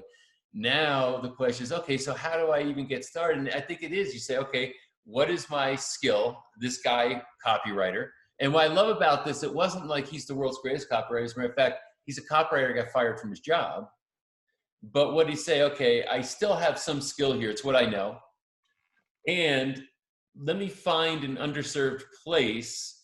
Did he spend money on marketing himself? No. He went and rewrote an ad, maybe a sales page, whatever it was. He rewrote it and sent it in and said, and I love what he said, here's what I did in a day. Imagine what I could do in a week. So that is applicable to whoever you are, whatever your vocation is. And you might think you don't have one. A premise I hold is that everybody has some strength, an area of strength, an area of skill. It might have been a hobby to you before, but maybe now you got to look at it differently. And I also do know that it's not, 30 million jobs went away. It's not like they go away forever. There's going to be a need in rebuilding. They reallocate. It's reallocated. The money flows somewhere else. Yeah. Paul Zane Pilzer calls it structural unemployment.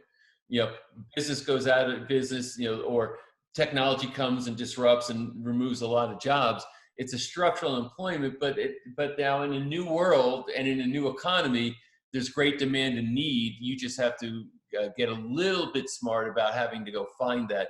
And I don't think it's like only the lucky few that will find that. I think it's the masses that can find it. If you have the right mindset. So either you drown, you're going to sink or swim, right? So either going to go drown or you're going to go swim to shore and figure it out. So any other thoughts or last thoughts you have around this, Tucker? I mean, the big thing for me, Patrick, it always comes down to, because it's funny, man. Like we just launched. I'm going to answer your question, but I'm going to take a circular way to get there. Yeah. We just launched. So when my company sells a high-end luxury good, Mhm. Like we take people like you and help you write your book. Rich people, right? And so in a downturn, the first thing that gets cut is high-end luxury spending, right? And so our sales probably fell off. It's hard to say because they're projections, but at least 70% in March. Wow. And like this month, we're gonna hit 80%, 90% of our projection. Mm-hmm. So like our sales are up 3x or 2.5x. So how the hell did we do that? By this exact thing. So I'll tell you exactly what we did. Now this is a larger company, but the idea is the same. So we help rich people. We're a service company. We're a publishing service company. So if you have an idea for a book, we help you write, publish, and market it. We do the service. We don't sell information. But I've written the best book that exists on how to write a nonfiction book. It's literally a Wall Street Journal. It's 500 pages, as detailed as it gets. This is our whole process, right? And so pandemic hits, and no one's calling in March. And I'm like, what do we do? It's like, well, hell, why don't we go online and teach everything? It's already free anyway. We'll give you, because we're not selling information. So why don't we just go tell everyone? Because the mission of the company is help everyone on earth write their book, right? We're just starting with high-end rich people because that's where the money is. Then we'll go down market like Tesla, same thing. So I spent a week, basically 5 hours a day, teaching people everything. Exactly. Our templates, the whole process. I didn't sell anything. We had nothing to sell. What am I going to sell? $100,000 package on a webinar? Be serious. And so I spent 5 hours a day, basically 3 to 5 hours a day for 5 days. We ended up doing close to 150 grand in sales off of that. Not off of me, people going to, like, seeing our process, going to the site, buying. Then all the people who couldn't afford because our services start at 10 grand and go up to 100. People who couldn't afford the high-end services were like, hey, can I get like a more inexpensive sort of coaching version, et cetera? And we're like, okay, maybe. And so we thought up, all right, how can we're not gonna sell information, but how can we have a lower tier coaching program that makes sense, that delivers a ton of value, but we can implement, and there's a margin, and we built it. We just did another live training, like the last 2 days, I did it, and sold $300,000 off of that, right? Literally, just out of our knowledge, built a whole new product. So that goes to what you're talking about, thinking abundantly, right? So instead of, oh my God, how do we sell more? It was, how do we produce more value? If you can do that, you can always find ways to monetize it, right?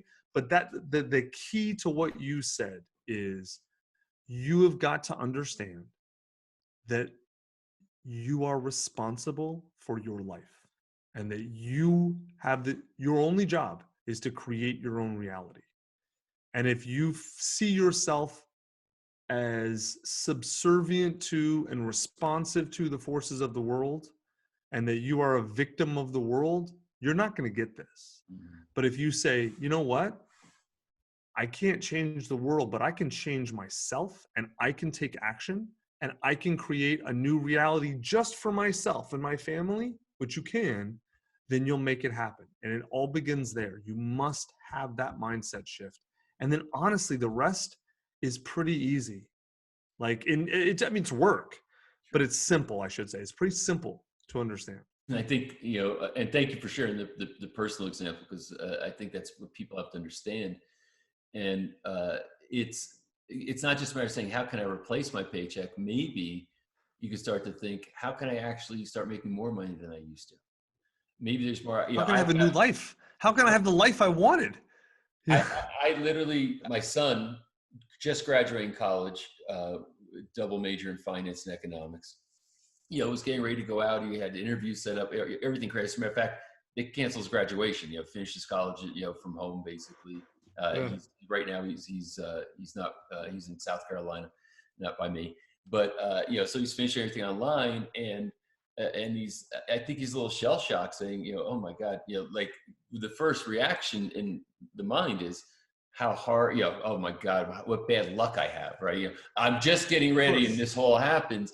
And I sent him a text yesterday, kind of out of nowhere, because I was thinking about him, and we've been communicating back and forth a little bit. But I said, and I just, I was in a really up mood, and I just texted him. I said, dude, I'm so excited for your opportunities, right? There's more opportunity now than there ever was before.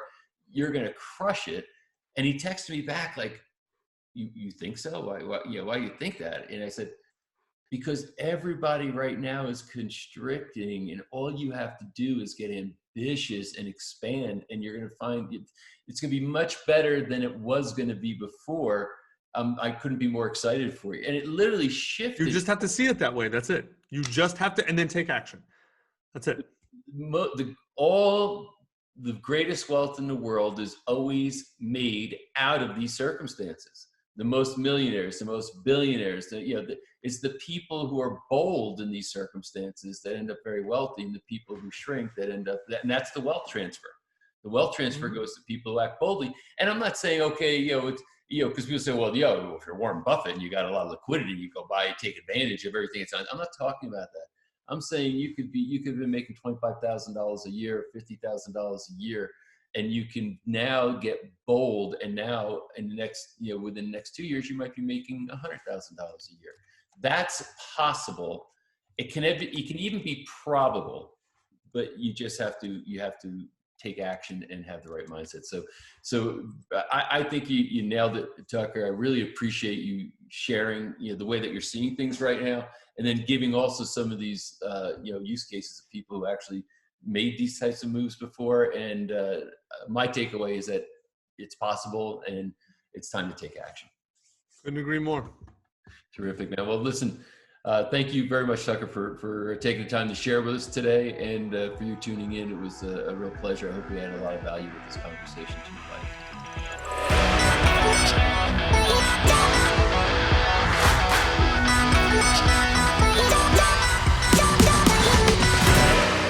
When most people hear about CPAs or certified public accountants, they start to yawn. I'm one of them. It's not the most exciting thing in the world to know about IRS rules and tax savings, etc.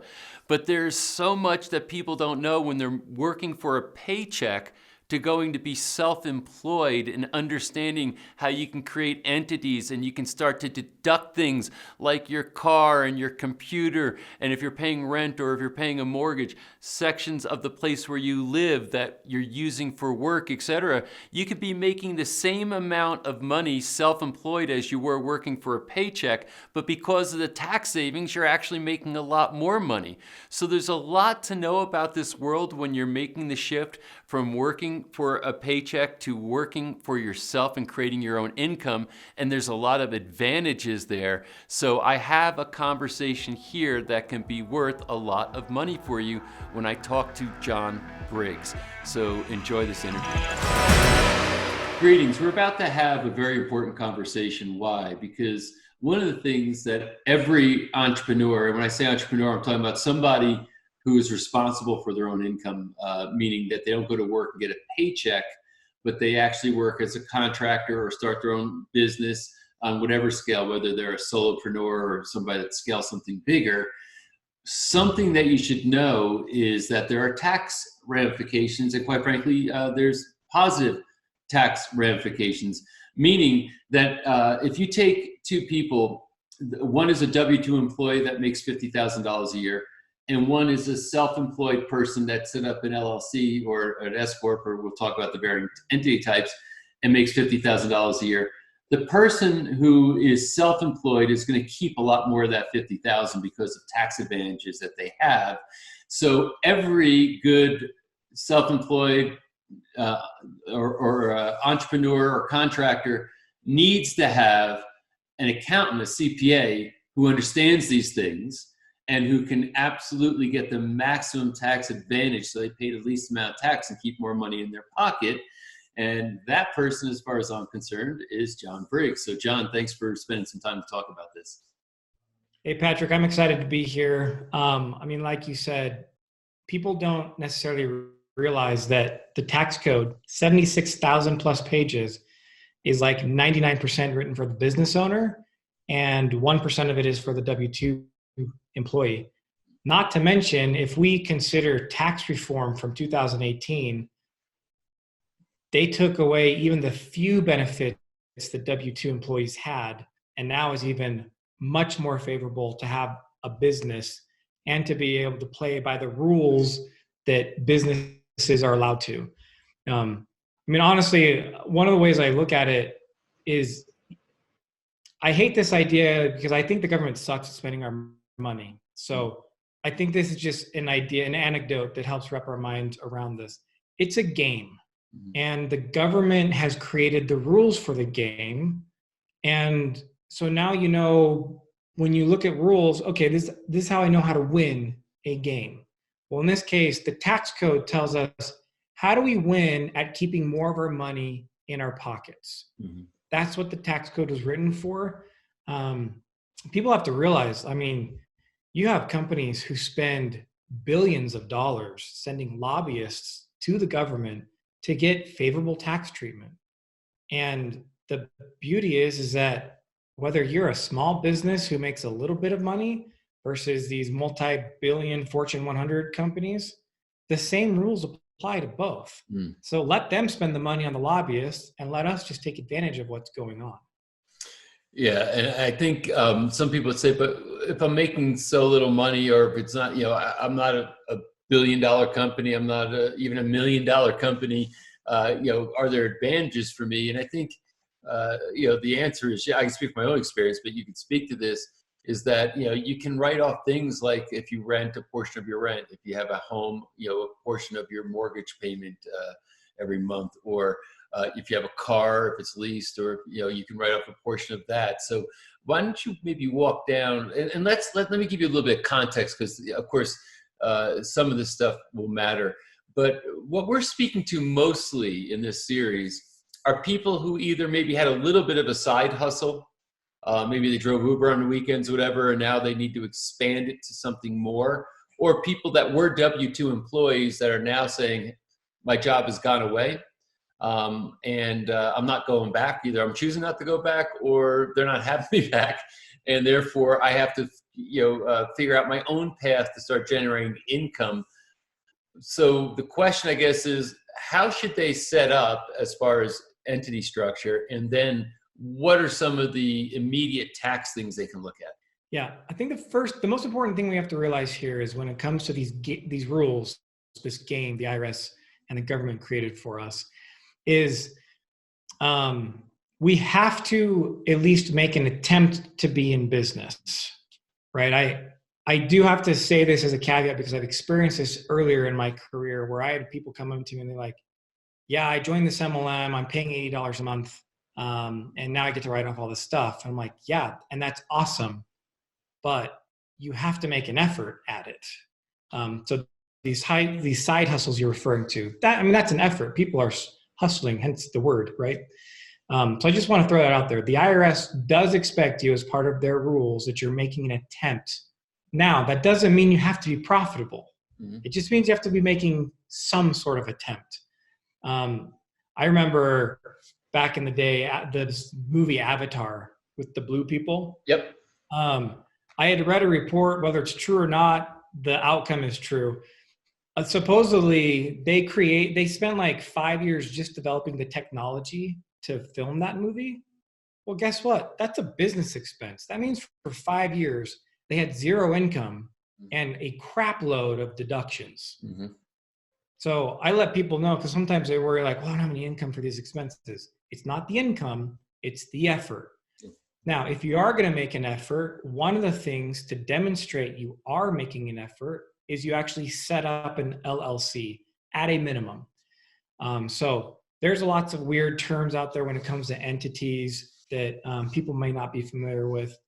An LLC of itself is a state entity. The IRS actually, they say, we don't recognize these. They call them disregarded entities. But the fact that you set one up tells them this guy's serious about having some sort of business. And I say all that just because what you set up does determine how you have to file it. For most people, let me just say an LLC owned by yourself 100% is called a single member LLC. That's going to file, you're going to file that on your personal tax return. And that's where you claim these things that you're talking about, which we'll probably get into a little bit more. These expenses you likely already have, but now that you're a business owner, you're going to have the ability to claim them as deductions. Is it okay? Like, in other words, I've heard some say that the IRS doesn't like single member LLCs. They prefer like maybe a subchapter S, entity. Is that true, or is it it depends type of a scenario? I mean, it's more of an urban legend. Let's be honest. The IRS doesn't like anybody because we're humans. They're not. I think some of the statistics that people might be referring to and then blowing it out of proportion is this one. If you have a high W-2 and you have a LLC that files on your personal return that shows a very large loss, that is a trigger that increases your chance of being audited. Doesn't mean they dislike you. It also doesn't mean you can't prove that you were in business trying to make money and that all those deductions you get to keep. It just means you have a higher chance of being audited. That's all that means. Okay. So some might say, okay, is it expensive, to get this set up? What's the investment to set up an LLC? That does depend on the route you decide to go. There are two people on categories of people who can set up businesses: the owner themselves or a licensed attorney. Mm-hmm. So if you're going to go the licensed attorney route, obviously they don't work for free. They're probably going to charge you something, but I mean, a lot of them are pretty reasonable. So you might pay $500 to $1,000 to get an entity set up. Or you have the owner set them up themselves. Depending on the state you're in, sometimes it's easier to set up than others. Like we're in Utah. Utah is actually pretty easy. You just go to their website. I mean, for someone who's never done it before, you click the register new business. It might take them 30 to 45 minutes to set it up themselves. And that's free. And then they charge you like $85. Some states have different fees. California, New York, obviously are more expensive. But from an expense standpoint, when we're talking about taxes here, which is kind of our largest expense that all of us will have in our lifetime, I should say. Mm-hmm. I think it's worth it. It's kind of like an investment. Mm-hmm. You might pay up front now, and again, a few $100 to save thousands year after year after year. Yeah, so I don't look at it as expensive at all. And I think the in-between would be like LegalZoom. You're not hiring an attorney. You're not trying to do it on your own. They kind of walk you through, which, and it probably is in the in-between, like a few $100s or something like that to set something like this up on LegalZoom. So those are probably different pathways. Does it make sense? Let's talk about, we'll start kind of a gig economy to maybe talk about like an Uber driver. So if somebody's driving Uber and they're making over $25,000, $30,000 a year or more, maybe even less, you could speak to that. Does it make sense for them to also do this? Because would they consider saying, hey, I'm in my own business. I provide this service. I get paid money. And they could, I think they already can write off their gas and probably wear and tear, even if they're not incorporated. But does it make sense for somebody in that realm of the game to incorporate? Yeah, that's a great question. Let me backtrack for a second, though, on just some basic entity structuring. As you mentioned, an Uber driver, whether they incorporate or not, will be able to claim these deductions. Mm-hmm. So the incorporation isn't necessarily the thing. But I just want people to understand, you have the term called sole proprietor. That basically means you have a business based on tax rules and you can claim a deduction. Or like you said, it means you're not incorporating yourself. That's a sole proprietor. Then you can incorporate yourself. And then from there, you could set up an LLC. Depending on your income, we recommend if your net income, so after expenses, if you have $5,000 or more in the year, then you should consider looking at getting an S corporation instead of just an LLC. And when I say that, I also want to explain LLCs are state classifications, S corps are tax classifications. So of course that can cause some confusions. You can have an LLC and then tell the IRS, I want to tax this like an S corporation. And that's what most people do. And that's the route in most states we recommend. But again, we're not attorneys. Based on your state laws, you should check with your attorney to see if that's the smartest route for your state. But let's assume then that this Uber driver, and we can talk about both scenarios. Let's say there's an Uber driver who makes less than $5,000 of net income, taxable income during the year. Even maybe they show a loss. For sure, the gas they put in the car, they have two options. They can do the gas, wear and tear, repairs, interest on the loan if they have that. You can claim the actual expenses, or you can just claim your business miles. For an Uber driver, the fact that their business to generate income is their mileage, basically, they're probably going to get a much better deduction out of claiming mileage. Plus, it's way simpler. But that's regardless of the amount of their income, they should be writing off all of their miles without a doubt. And that's not just driving to get your fare and taking your fare. I mean, that's driving to the location where you're going to then turn on your monitor saying you're ready to drive. It's driving, it's miles driven when you're going to spend money on your business. So for most people, especially married people, almost 100% of your miles should be considered as a tax deduction. On the other end, if they are making a lot of money, again, we're going to recommend they have an S corporation, but it's the exact same decision. I can either take what I actually spend, or I can take the mileage. And then other things like, especially as an Uber driver, you have cell phones. Maybe you're in real estate. You want to buy a rental property. A rental property makes you a business owner. So like, as a business owner, you have to be reachable for potential clients. So your cell phone now becomes a write-off. You probably want to do research. Well, nowadays, all research happens online, which means my home internet now becomes a business deduction because I need it in order to stay on top of the trends and know what I can do and research stuff like that. And especially nowadays, more things are virtual. So even meeting with business mentors and having business discussions happens online a lot more now. So all those things are expenses they probably currently have that as a W-2 person, you can't write off at all. And now all of a sudden they become tax deductions. Yeah. And I think that is like the point, because there's some things that people don't think of. Your computer, it's now a business thing, right? Not a personal device. Cell phone, I think you mentioned internet, connections. You'll be surprised how much of your expenses of what might currently be in a W-2 situation, personal expenses, become business expenses. And when you are able to deduct those based on, tax law, and again, these are legal deductions. This isn't like you're playing a game. These are legal deductions. You can make the same amount of money, but keep a lot more in your pocket. Another consideration or concern would be, though, okay, but now I have to file all this. How expensive is it for me to be able to do that filing? And is it worth it, from a tax standpoint, because I have the added expense? Can you speak to that? Totally. If you're unincorporated, single member LLC, where the rules say you file on your personal return, in most cases, it doesn't add very much cost at all, because it's still the same personal return you're filing. It just has another schedule on it. Different companies charge different rates. Some charge per schedule. If you're using a software and doing it yourself, you might have an additional fee to have the function, to have a Schedule C on there. But ultimately, in that regard, it's not going to be that much more expensive.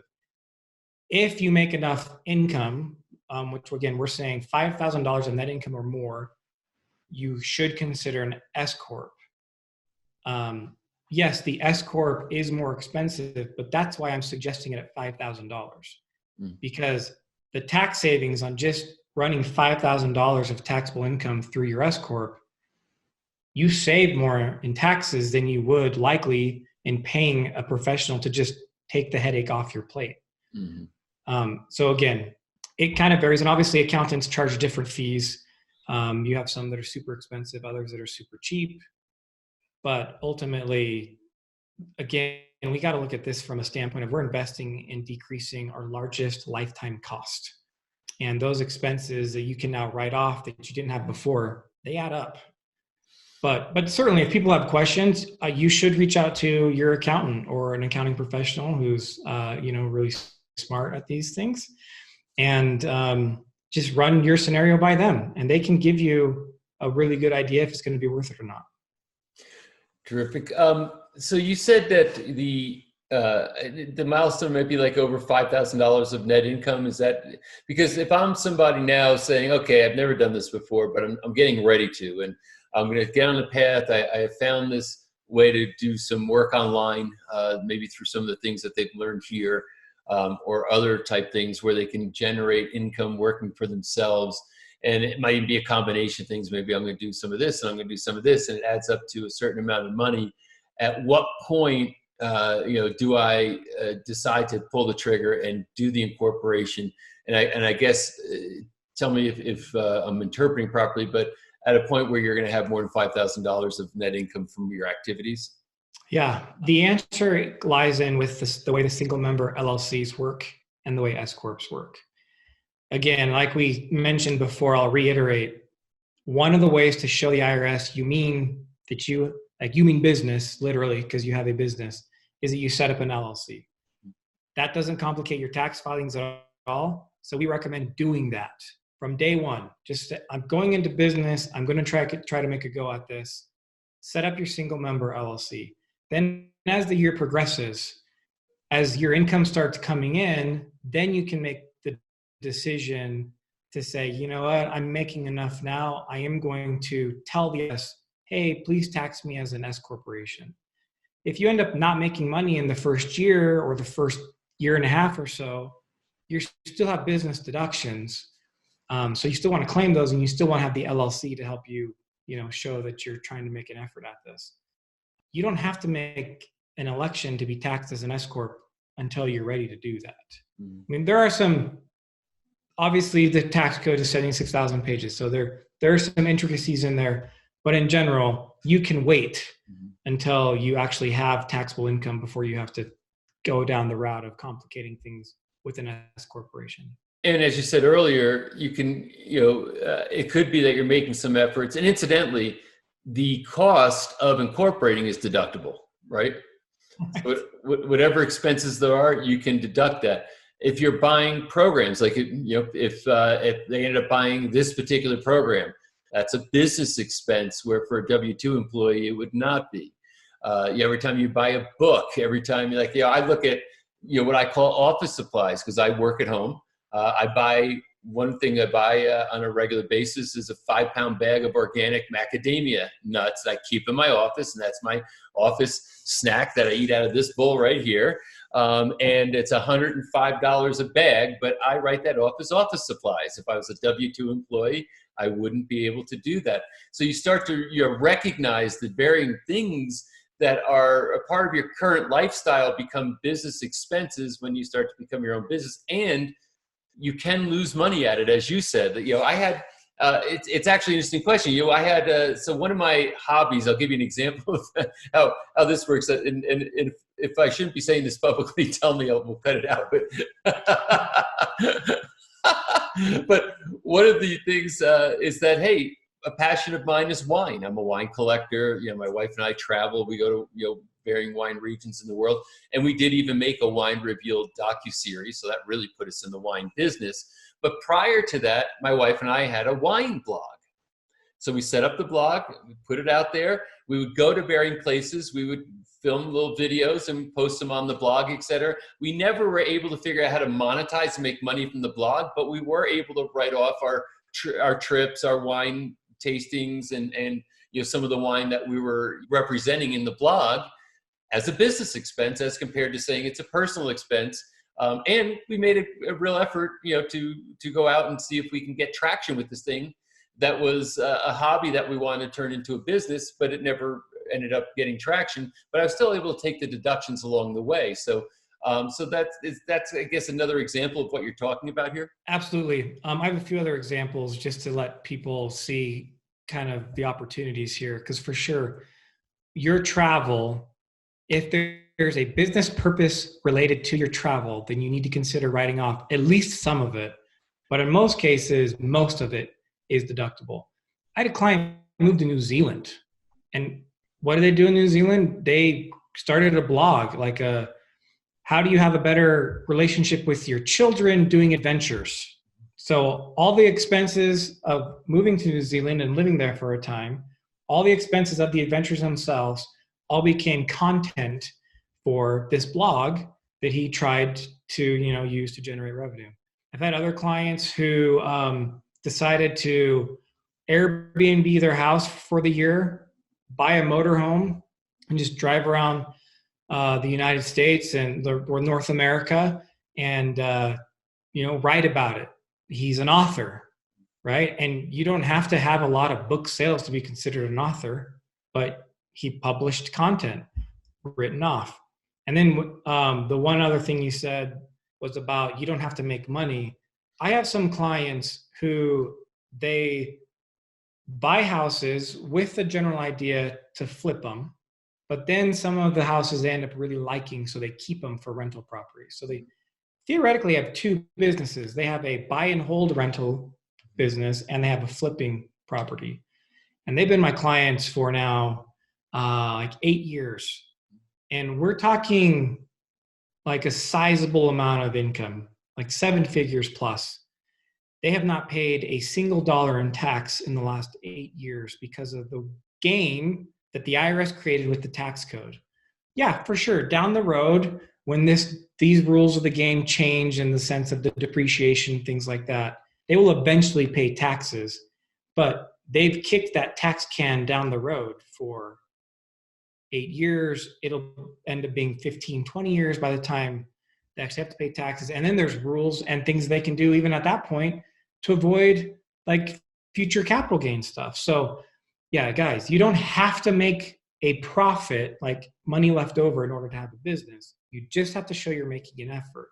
And then all these types of expenses now become write-offs. Which is, every time you're saving $1 in taxes, that's, as far as I'm concerned, another form of income, right? It's like that's $1 you just made that you wouldn't have had otherwise. So I think the whole concept here is to understand that a lot of times, especially people who are making the shift from being a W-2 employee to being a self-employed person on whatever scale that might be, sometimes people feel like forming an entity and getting all these tax advantages is for people who are doing much bigger numbers.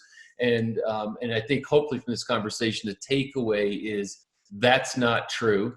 And that even if you're maybe what happened is you still have some of your W-2 income, but now you're starting to say, it doesn't look stable to me. It might go away. I need to start taking more control of my life and my income. You could start right now, form an entity and start writing off stuff that's going to save you money on your current W-2 if you are still employed. So in the end, and this is what I love about you, John. You are somebody that is not a fan of the IRS and not a fan of taxes, and nobody really is, but you really are pretty bold about it. And the reality is, a lot of people are overpaying on their taxes because there's legal ways for them to reduce their tax burden, which puts much more money into their pocket. And that's what we're trying to incentivize here. So given all that, any final thoughts for everybody? Yeah. The IRS is never going to send you a letter that says, hey, we owe you money because you overpaid on taxes. Here's some additional tax strategies that you're not taking advantage of that you could. Never going to happen. So take advantage of it. As you said, you do not have to be a big business in order to utilize these things. And you can just start off right now from ground zero and still get something that's going to benefit you. Because if you're making an attempt to have a business, it ends up generating a loss that will offset how much income tax you pay on your W-2 income. Well, I'm a big fan for legally reducing your tax burden in whatever way, shape, and form possible. I really, and I know, John, you specialized in, kind of the entrepreneur area, the people from very small entrepreneurs to larger entrepreneurs. And of course, and this is the interesting thing where people hear somebody could be making 7 figures a year and paying no taxes. Yeah, that's if you understand the tax code, those are places you can go, especially in real estate. So I'm hoping that 2 things happen, to you right now who's viewing this. Number one, that you recognize there's opportunity for you to increase your financial position that maybe you weren't considering before. and that number two, that it really is possible for you to move into the realm of a self-employed individual who isn't reliant on some entity or company that you work for to get a paycheck, but you can make we call the paycheck solution. We're saying, hey, you generate your own paycheck now, and then you also get to benefit in other ways, like these tax things we're talking about. So, John, I very much appreciate you coming in and as always, sharing your wisdom here. And I also appreciate your entrepreneurial spirit. Thanks, Patrick. Pleasure to be here. Thank you. So, you might want to go back and maybe take some notes on some of the things we said here along the way. There's a lot of good in this particular segment. The details are important, so make sure that you get those details right, and then you can start pursuing this. So thanks so much for tuning in.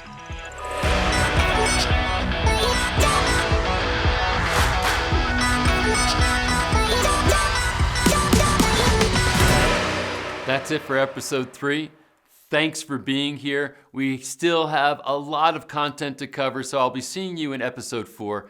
Also, I want to let you know, if you want on-demand access to Paycheck Solution and you want to own it, that's available for you. The information, I think you could click a button right here in the page and it will take you. You can learn the details around that and some of the bonuses we have and so on. Also, it's still not too late to share this. There's a lot of stuff we're going to be covering still. People can watch it for free. I'd love for you to share it with them. There's people that you know that I think will benefit from this. Really great to be with you. Thanks for being here in episode 3, and I'll look forward to seeing you in episode 4.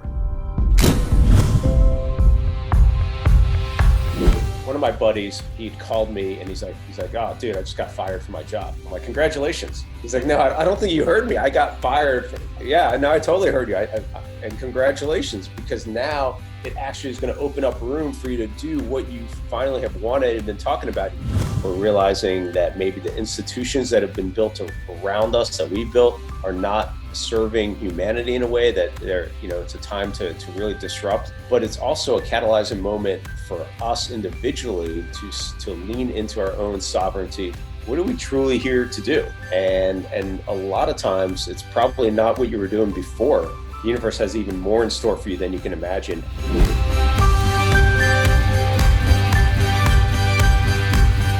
We're a product of our environment, and the people in our environment are a huge part of that environment. Hiring a coach, highly recommend it.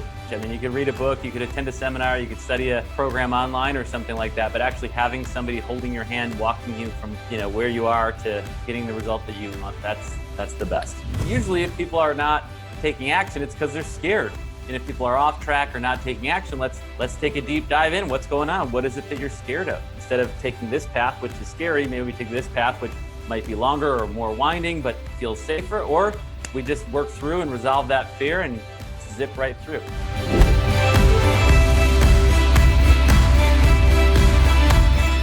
If you can allow yourself the opportunity to just dream, you can begin it. This is the most fertile time for anyone to take their dream and make them a reality. Every business that I've created that's been the most successful was when I sort of incubated myself into an environment similar to this, which allowed me to create something.